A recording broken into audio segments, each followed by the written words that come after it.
नमस्कार। Brain tumour की surgery कैसे की जाती है?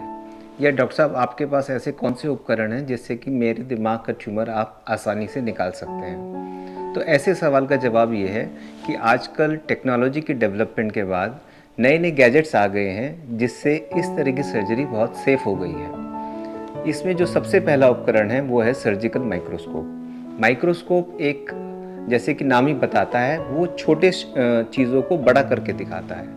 तो जब हम ऑपरेशन करते हैं तो ट्यूमर और आसपास की नसों को वो बड़ा करके दिखाता है, जिससे कि हम उस ट्यूमर को बहुत ही सावधानी से और निकाल पाएँ, जिससे कि आसपास की नसों को डैमेज ना हो। दूसरी मशीन है कूसा, कैविट्रॉन अल्ट्रासोनिक एस्पिरेटर। ये मशीन ट्यूमर के जो कण होते हैं उनको घोल देती है और साथ साथ उसको सक भी कर लेती है।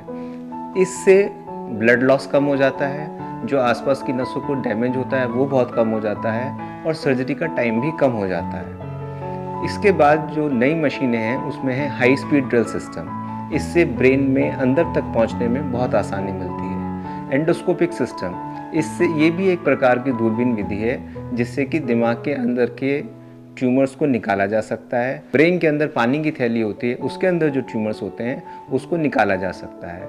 या कुछ ट्यूमर्स ब्रेन के अलग अलग हिस्सों में घुस जाते हैं, उसको एंडोस्कोप की मदद से निकाला जा सकता है।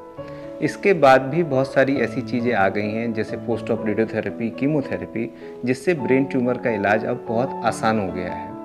तो अगर आपको ब्रेन ट्यूमर भगवान ने दे दिया है, अच्छी बात नहीं है, लेकिन फिर भी आप घबराएं ना, एक अच्छे ब्रेन सर्जन से मिलें जो कि आपको मदद करेगा।